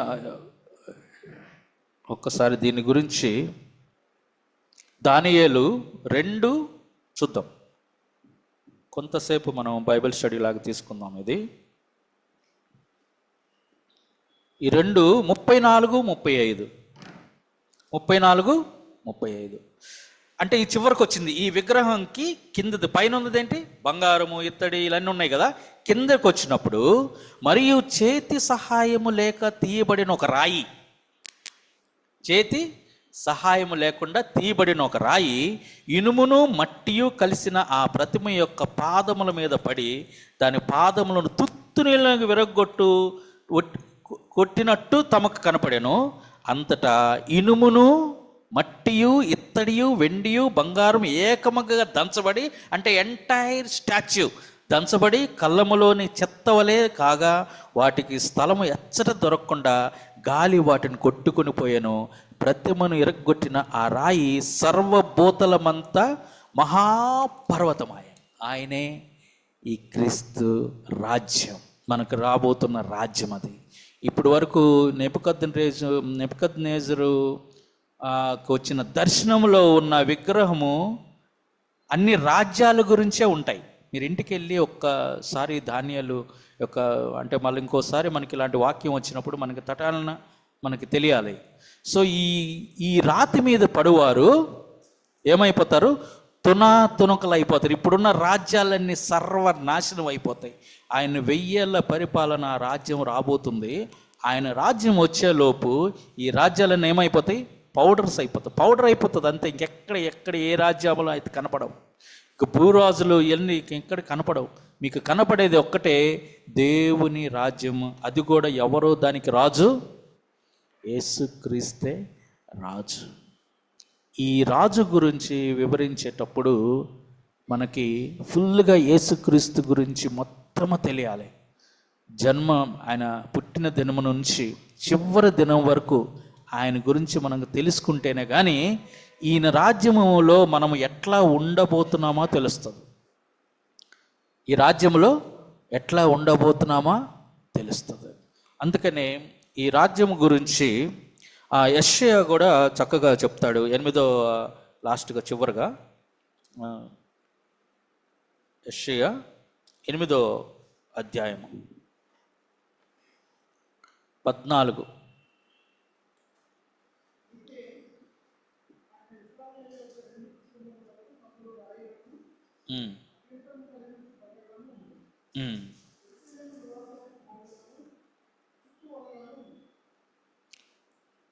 అయితే ఆయన ఇశ్రాయేలు యొక్క 2 కుటుంబములకు తగులు రాయిగాను అభ్యంతరము కలిగించు బండగాను ఉండును. యెరూషలేము నివాసులకు బోనుగాను చిక్కు వలగాను ఉండును. మీరు ఈయన ఇలా ఉంటాడు, అభ్యంతరం కలుగుతాడు, ఆయన ఉంటాడు అని ఎవరు యేసుక్రీస్తు పుట్టిన తర్వాత చెప్తారు? యేసుక్రీస్తు పుట్టిన తర్వాత ఆయన గురించి మరియమ్మ తల్లికి ఒక ఆయన చెప్తాడు. ఎవరు? సిమియోను ఏం చెప్తాడు అంటే, యాజకుడు ఈయన ఒక వివాదాస్పద గుర్తుగా ఉండిపోతాడని పుట్టిన నాడు, యేసుక్రీస్తు పుట్టినాడు 8వ దినమునే చెప్పాడు ఈయన గురించి. ఈయన ఈ 2 అంటే యూదా, ఇశ్రాయేలు వారికి. ఇప్పుడు యుద్ధాలు నడుస్తున్నాయి కదా, చాలామంది యెరూషలేము కోసం ప్రార్థన చేయండి, ఇశ్రాయేల్ గురించి ప్రార్థన. అది కాదు ప్రార్థన, దానికోసం కానే కాదు. ఆ యుద్ధాలు వస్తాయని యేసుక్రీస్తు చెప్పాడు. మీరు ఇంకా ప్రార్థన చేసేది దాని గురించి. అవి వస్తేనే కదా యేసుక్రీస్తు వచ్చేది. ఆ కరువు కాటకాలు వస్తేనే కదా, భూకంపాలు వస్తేనే కదా. 2 జరగవలసినవి జరిగిపోతున్నాయి. ఒకటి, మనుషుల మీదకి మనుషులు, రాజ్యం మీదకి రాజ్యము వచ్చును. మనుషుల మీదకి మనుషులు ఉన్నారా లేదా? ఇప్పుడు మన ఇండియాలో చూస్తే అదే జరుగుతుంది. ఎవరిని పట్టించుకోవట్లే. చూడండి మన ఇండియాలో ఇక్కడ నెరవేరుతుంది అది. మన భారతదేశంలో ఏం నెరవేరుతుంది? మనుషుల మీదకి మనుషులు రేపును అనేది నెరవేరుతుంది. ఎవరికి ప్రేమలు లేవు, ఎవడి కాడు. మన కన్యాకుమారి నుంచి కేరళ వరకు కింద వరకు చూస్తే అంతదే జరుగుతుంది. కానీ అక్కడ రాజ్యం మీదకి రాజు, అక్కడ వాళ్ళు దేశాలను ప్రేమించారు, వాళ్ళు కొట్టుకు చేస్తున్నారు. మనం ఇక్కడ జనం మీద జనము చూస్తున్నామా లేదా? మీరు చదవండి యేసుక్రీస్తు గురించి ప్రతి ఒక్క ఉపమానాలు ఫస్ట్ చదవండి. ఉపమానాలు చదివిన తర్వాత యేసుక్రీస్తు యొక్క సూచక్రియలు చూడండి. తర్వాత ఆయన యొక్క ఈ శాస్త్రులతో పరిచయాలతో ఉన్న ఈ వాగ్వాదం చూడండి. 23వ అధ్యాయము మత్తయి సువార్త మరి ముఖ్యంగా చదవండి. యేసుక్రీస్తు అంటే ఏంటో తెలుస్తుంది. సడన్గా మనకి రాత్రి వేళ సడన్గా మనకి రాకడొచ్చి మనం వెళ్ళిపోతే ఆయన్ని ఎవరు అనేది చూడటానికి అక్కడ మనకి విజయచంద్ర కనపడ్డావు. చెప్తున్నాను నేను, ఆయన మహాసూర్యుడు అయ్యి వస్తాడు. ఆయన చూడటానికి కూడా మన కనులు సరిపోవు, మన హృదయాంతరంగం అది సరిపోదు మనకి. అందుకనే మనము ఈ చివరిగా నేను చెప్పేది ఏంటంటే, దేవుని అధికారము ప్రశ్నించటం కాదు. ఇంకోటి, ఆయన తోటలో ఆయన వేసాడు కదా తోటలో, దాంట్లో వాళ్ళు నమ్మకమైన పనివారుగా ఉండాలి. ఆయన రాయి మీద పడి తునకలు అయిపోవటం అలా ఉండకూడదు. మనం అలా ఉండకూడదు. యేసుక్రీస్తు సేవకులుగా ఉంటే చివరి వరకు ఆయన యందు విశ్వాసం ఉంచు వారికి నిత్య జీవము లభించును. ఆ నిత్య జీవం కొరకు మనము ప్రతి నిత్యము ప్రార్థనలో వాక్యములో అందరిని తోటి వారిని ప్రేమిస్తూ, అందరినీ నవ్విస్తూ, అందరినీ సంతోషపెడుతూ, మీరు సంతోషంగా ఉంటూ ఈ లెంట దినం తర్వాత మళ్ళీ క్రిస్మస్ వరకు మన యొక్క జీవితాలు పరిపూర్ణంగా ఉండాలని ఈ చిన్న వాక్యము ద్వారా నేను మీకు రిక్వెస్ట్ చేస్తున్నాను. ఒక చిన్న ప్రార్థన చేద్దాం. ప్రార్థన, నేను ఈ ప్రార్థనను కీర్తనలు 47 ప్రార్థనలే, కీర్తనలు 47 తీయండి. 47 మొదటి నుంచి 9 వచనాలు ఉన్నాయి. దీంట్లో ఎక్కడైతే మీకు దేవుడు కనిపిస్తాడో అక్కడ క్రీస్తు అని చదవండి. ఎక్కడైతే యెహోవా అని కనిపిస్తాడో అక్కడ కూడా క్రీస్తు అని చదవండి. ఓకే, నేను చదువుతున్నాను. 47 సర్వజనులారా చప్పట్లు కొట్టుడి, జయధ్వనులతో క్రీస్తును గూర్చి ఆర్భాటము చేయుడి. క్రీస్తు మహోన్నతుడు, భయంకరుడు, ఆయన సర్వభూమికి మహారాజై ఉన్నాడు. ఆయన జనములను మనకు లోపరుచును, మన పాదముల క్రింద ప్రజలను అనగదొరుక్కును. తాను ప్రేమించిన యాకోబునకు మహాతిశయాస్పదముగా మన స్వాస్థ్యమును ఆయన మన కొరకు ఏర్పాటు చేసి ఉన్నాడు. క్రీస్తు ఆర్భాటముతో ఆరోహణమయ్యను, బూరధ్వనితో క్రీస్తు ఆరోహణమయ్యను. క్రీస్తుని కీర్తించుడి, మన రాజును కీర్తించుడి. క్రీస్తు సర్వభూమికి రాజై ఉన్నాడు, రమ్యముగా కీర్తనలు పాడుడి. క్రీస్తు అన్యజనులకు రాజై ఉన్నాడు. క్రీస్తు తన పరిశుద్ధి సింహాసనం మీద ఆసీనుడై ఉన్నాడు. జనముల ప్రధానులు అబ్రహాము యొక్క క్రీస్తునికి జనులై కూడుకొని ఉన్నారు. భూనివాసులు ధరించుకొను కేడెములు క్రీస్తుకు సంబంధించినవి. క్రీస్తు మహోన్నతుడు ఆయన. దీంట్లో మనకి సంపూర్ణంగా క్రీస్తు కనిపిస్తాడు. పరిశుద్ధుడా, నీకే వందనాలు తండ్రి. సర్వోన్నతుడా, నీకు మాకిచ్చిన ఈ వాక్యాన్ని, ఈ చిన్న వాక్యాన్ని బట్టి వందనాలు తండ్రి. మేము మీ అధికారముని మేము ప్రశ్నించేవారం కాదు, కానీ నాయన మీకు అన్నీ తెలిసే ఉన్నవి తండ్రి. మేము అధికారంతో కాకుండా తండ్రి, మేము మీ ఎదుట నాయన మేము ఎలాంటి దోషము లేని వారుగా కాకుండా, పాపం లేని వారు కాకుండా మీ ముందు ఉండి నాయన మా మోకాళ్ళ మీద మేముండి ప్రార్థన చేయనప్పుడు తండ్రి మిమ్మల్ని స్తుతించే బిడ్డలుగా ఉంచండి. రెండవ రాకడలో తండ్రి మేమందరము ఈ సంఘములో ఉన్నారందరము ఒక కుటుంబముగా మీ రాజ్యములో మేము ఉండుటకు కృపను అనుగ్రహించమని యేసునామమున వేడుకుంటున్నాం తండ్రి. ఆమేన్.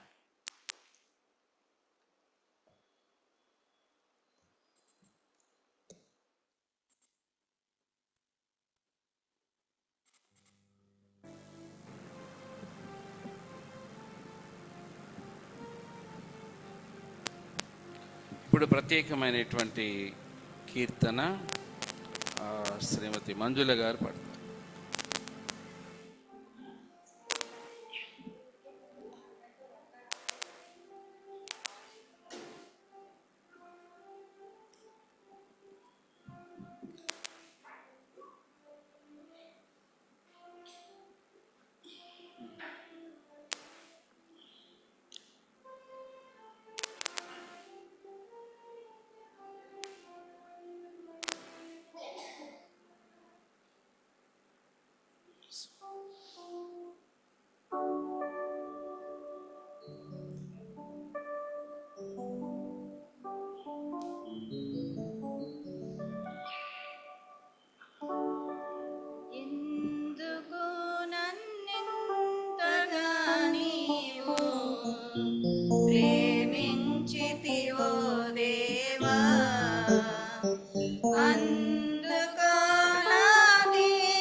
యేసయ్యా హల్లెలూయా యేసయ్యా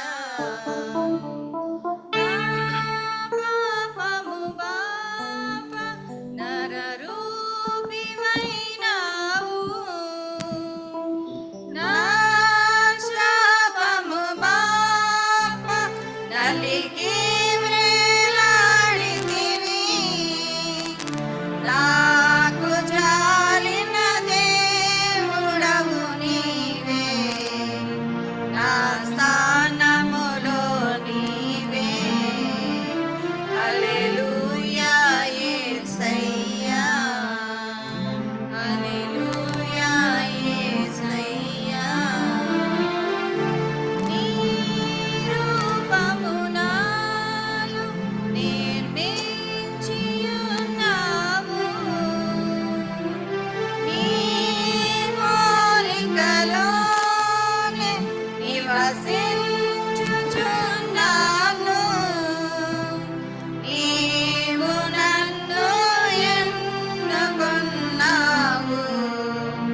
నీ కొరకై నీ కృపలో హల్లెలూయా యేసయ్యా హల్లెలూయా యేసయ్యా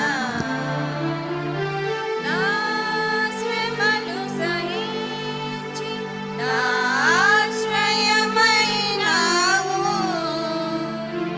నా వ్యధలు భరించి నన్నాదుకున్నావు నన్ను నీలో చేర్చుకున్నావు నన్ను దాచియున్నావు హల్లెలూయా యేసయ్యా హల్లెలూయా యేసయ్యా ఎందుకో నన్నింతగా నీవు ప్రేమించితివో దేవా అందుకో నా దీన స్తుతి పాత్ర హల్లెలూయా యేసయ్యా హల్లెలూయా యేసయ్యా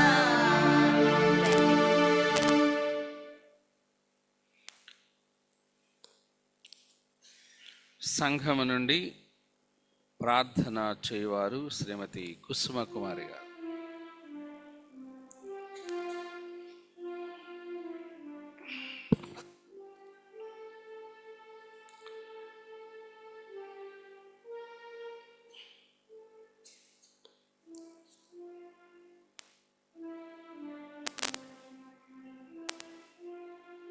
ప్రార్థించుకుందామండి. ప్రేమగల మా తండ్రి, మా ప్రియ ప్రభా, ఈ సమయంలో నాయనా మీ పాదాలు ఎదుకొచ్చటకు ఇచ్చిన తరుణం కొరకై వేలాది వేలాది స్తోత్రం ప్రభా. మమ్మల్ని అందరినీ కూడా మీ ఇష్టమైన కృపలో భద్రపరిచి సజీవు లెక్కలో ఉంచి ఈ రీతిగా ప్రభా ఈ మండలకాల ధ్యానంలో నైనా పాల్గొనుటకు తండ్రి మాకు అనుగ్రహించిన గొప్ప తరుణం కొరకై వేలాది వేలాది స్తోత్రం చెల్లించుకుంటున్నాం ప్రభా. దేవా తండ్రి, మేము జీవించి ఉన్నామంటే మీ ఉచితమైన కృప మాత్రమే ఉంటున్నది ప్రభా. మీకే వందనాలు స్తోత్రాలయ్యా తండ్రి ప్రభా. ఈ దినం నాయనా తండ్రి ప్రభా, మరి ఈ యొక్క మండలకాల ధ్యానం అంతట్లో కూడా తండ్రి మీ సన్నిధిని మాతో ఉంచిన విధానం కొరకు స్తోత్రం నాయన తండ్రి ప్రభా. అయ్యా తండ్రి స్తుతి తండ్రి ప్రభా, పాటల ద్వారా తండ్రి మిమ్మల్ని స్తుతించిన విధానం కొరకు బట్టి వందనాలు స్తోత్రాలు. మీకే మహిమ ఘనత చెందునుగాక తండ్రి. మీకే వందనాలు తండ్రి ప్రభా. విత్తబడిన వాక్యం నిమిత్తమై వందనాలు స్తోత్రాలు నాయనా తండ్రి ప్రభా. దేవా వాక్యం ద్వారా తండ్రి మాతో మాట్లాడిన విధానం కొరకు స్తోత్రం నాయనా తండ్రి ప్రభా. దేవా మిమ్మల్ని ప్రశ్నించే వారంగా కాక నాయనా తండ్రి ప్రభా, మాకు ఎటువంటి శోధనలు వచ్చినప్పుడు కూడా నానా విధమైన శోధనలో పడినప్పుడు మీరు సంతోషించి ఆనందించమని సెలవిచ్చున్నారు నాయన. అటువంటి తండ్రి మాకు చిరుటిని మాకు దయచేయండి ప్రభా. మీకే వందనాలు స్తోత్రాలు. అవును నాయనా తండ్రి, మా జీవితంలో ఎన్నో వాక్యాలు చదువుతున్నాము, చెప్తున్నాము, వింటున్నాము, కానీ తండ్రి ప్రభా వాక్యానుసారంగా నడుచుకోవటం మాకు నేర్పించండి నాయన. తండ్రి ప్రభా, మీకు ఇష్టలుగా మీ కృపకు పాత్రులుగా చేయండి. మీ నిత్య రాజ్యానికి వారసులం అవుటకు తండ్రి సహాయం దయచేయండి. ఏ బిడ్డ కూడా నశించిపోవటం మీకు ఇష్టం లేదు కదా నాయన. నశించిపోతున్న వారిని వెదకి రక్షించడానికి వచ్చిన గొప్ప దేవుడవు ప్రభా. అయా తండ్రి, మరి అయా నాయన ఆ యొక్క రాతి మీద పడి నాయన నశించిపోయే వారంగా కాకుండా ఆ యొక్క నూతన యెరూషలేములో నాయన మేము ప్రవేశం పొందగలుగుటకు తండ్రి సహాయం దయచేయండి.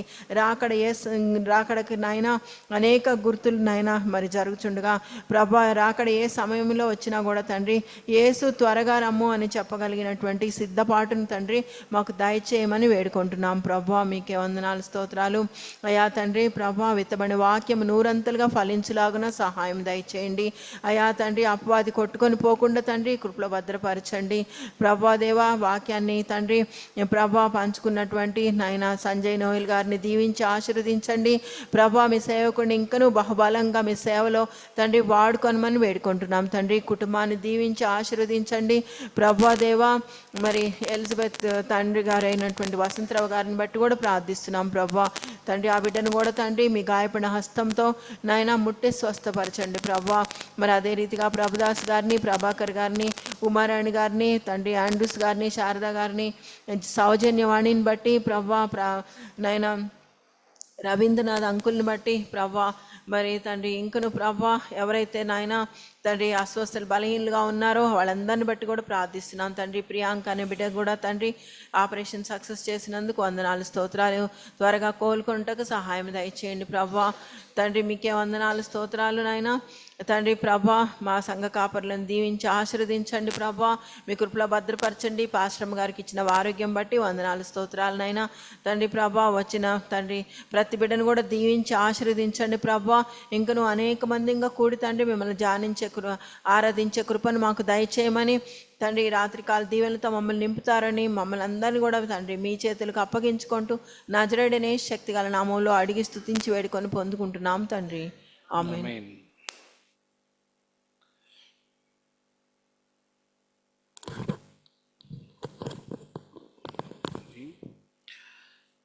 ఈరోజు అనౌన్స్మెంట్స్.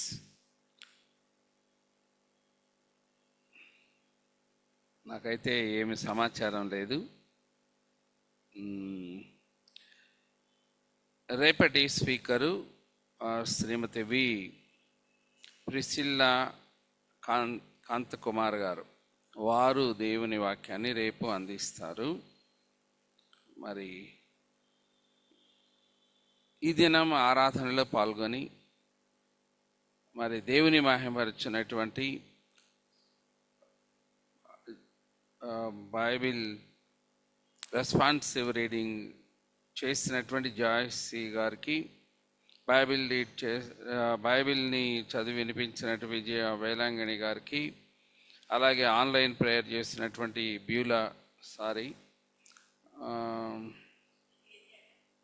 కేజియా గారికి, స్పెషల్ సాంగ్ పాడినటువంటి మంజుల గారికి, సంఘ ప్రార్థన చేసినటువంటి కుసుమ కుమారి గారికి హృదయపూర్వకమైన వందనాలు తెలియజేస్తున్నాను. మరి ముఖ్యంగా ఈ దినం సందేశం అందించినటువంటి మిస్టర్ సంజయ్ నోయల్ గారికి మరి 20వ అధ్యాయం లూకా సువార్త 20వ అధ్యాయం నుండి వారు మత్తయి సువార్తకు వెళ్ళి అక్కడి నుండి కొన్ని వచనాలు తీసుకొని చెప్పారు. మరి బైబిల్లో అనేక విషయాలను అక్కడ నుండి ఇక్కడ నుండి తీసుకొని తన సర్మన్కు జోడించారు. మరి మంచి సందేశం అందించినందుకు వారికి హృదయపూర్వకమైన వందనాలు మనందరి తరపున తెలియచేస్తూ ఉన్నాను. అందరము లేచి నిలబడదాం. ముగింపు ప్రార్థన, ప్రభు ప్రార్థన, సెలవు గీతం అది 617 మేళ్ళని ఇచ్చు దేవుని అనేటువంటి దానిని పాడి సెలవు తీసుకుందాం. ప్రార్థన.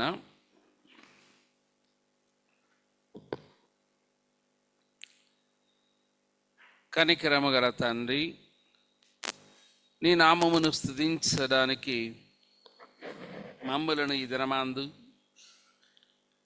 రెడీమర్ లూథరన్ సంఘంగా ఆయత్తపరచినందుకై నీకు కృతజ్ఞతలు. 36వ దినమందు సంఘము ఇలాగున కూడుకొని నీ పరిశుద్ధ సన్నిధిని అనుభవించుటకు, మీరు మాకిచ్చిన స్వరములను బట్టి నిన్ను స్తుతించుటకు, మీరు మాకు అందించినటువంటి శ్రేష్టమైనటువంటి దైవ వాక్యమును చదివి ధ్యానం చేయడానికి మీరు మాకిచ్చిన ఈ శ్రేష్టమైన సన్నిధి భాగ్యం కొరకై నీకు వందనాలు చెల్లిస్తున్నాం.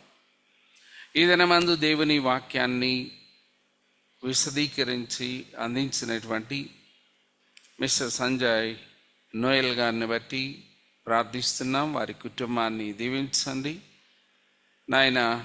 వారి పనులన్నింటిలోనూ ఉద్యోగాల్లోనూ తోడయుండి, బిడలు ఉండగా నాయన వారు అనేక రీతులుగా నీవే వారిని చేయి పట్టుకొని ఉన్నతమైన శిఖరాలకు నడిపించాలని మేము ప్రార్థిస్తూ ఉన్నాం. దయగల తండ్రి, సంఘంలో ఉన్నటువంటి ప్రతి కుటుంబం నాయన ఈ మండల కాలంలో అనేక రీతులుగా మా ప్రభా వ్యయ ప్రయాసలకు వచ్చి నీ సన్నిధిలోనికి వచ్చి పోవచ్చు ఉండగా నీవు అనుగ్రహించుతున్నటువంటి మేళ్ళన్నిటి కొరకును, మా ప్రభా రాకపోకల్లో తోడు కొరకును, ఇంకను వాక్యం వినడం ద్వారా మరి నీ అందరి విశ్వాసంలో ఎదుగుట కొరకును మీరు అనుగ్రహించుచున్న సహాయములన్నిటి కొరకు నీకు వందనములను చెల్లించుచు ఉన్నాం తండ్రి. జూమ్లో ఉన్న వారి కొరకై వందనములు. ముఖ్యంగా అనేక మంది రాలేక వెనుకబడుతున్న వారి కొరకు ప్రార్థిస్తున్నాం. మరొక పర్యాయము నీ సన్నిధికి వచ్చుటకు కృపదయ చేయండి. మా ప్రభా, మా హృదయాల్లో ఉన్నటువంటి అవిశ్వాసాన్ని తొలగించండి. విశ్వాసులమై నిండైనటువంటి ప్రేమతో నిన్ను ప్రేమించగలిగే భాగ్యం ఇమ్మని వేడుకుంటున్నాం.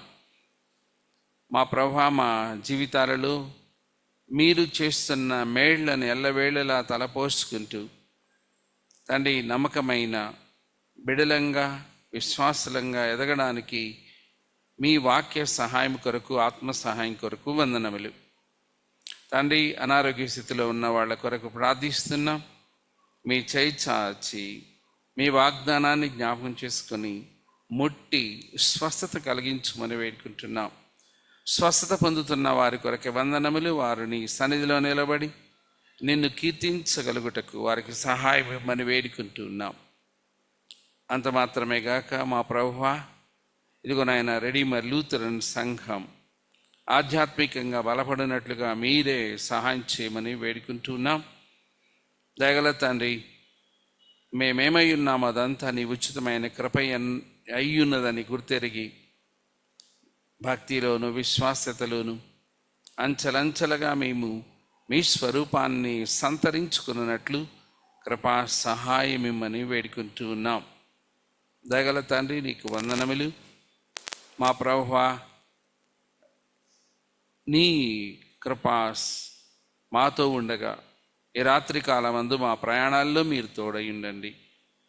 రాత్రికాలమందు మంచి నిద్రను, చురుకైనటువంటి మెలుగుదనను వేకువనే ఇచ్చి మేము మరలా నీ సన్నిధి ప్రార్థించి నూతనమైన దినంలో సాగి వెళ్ళడానికి నీ కృపనిమ్మనియు ప్రార్థిస్తున్నాం. దయగల తండ్రి, మా సంఘ కోరికలు నాయన విజ్ఞాపనలు అనేకమున్నాయి. వాటన్నిటినీ నీ చిత్తానికి సమర్పించుకుంటున్నాము. నీవు ఎరుగనివై కాదు, ఆయనను మేము ప్రార్థించుటకు మీరు ప్రేరేపిస్తున్నందుకై వందనాలు. ప్రతి అక్కరతను సంఘానికిని, వ్యక్తులకును, కుటుంబాలకును మీరు తీర్చి మీరే ఘనత మహిమలు పొందమని నీ కృపకు అప్పగించుకుంటూ యేసుక్రీస్తు పరిశుద్ధ నామమును బట్టి ప్రార్థనను నీ పాసనలో వేడుకుంటున్నాము తండ్రి. ఆమేన్. పరలోకమందున్న మా తండ్రి, నీ నామం పరిశుద్ధపరచబడును గాక, నీ రాజ్యం వచ్చుగాక, నీ చిత్తం పరలోకమందు నెరవేరుచున్నట్లు భూమి అందు నెరవేరుగాక. మా అనుదిన ఆహారం నేడు మా దయచేయము. మా అపరాధం చేస్తున్న వారిని మేము క్షమించిన ప్రకారం మా అపరాధములను క్షమించము. శోధనలోనికి తేక దుష్టుని తప్పించము. రాజ్యము, శక్తి, మహిమ నిరంతరము నీవైనవి.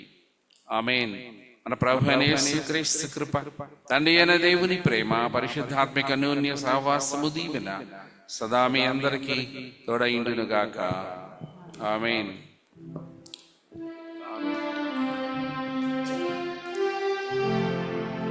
మే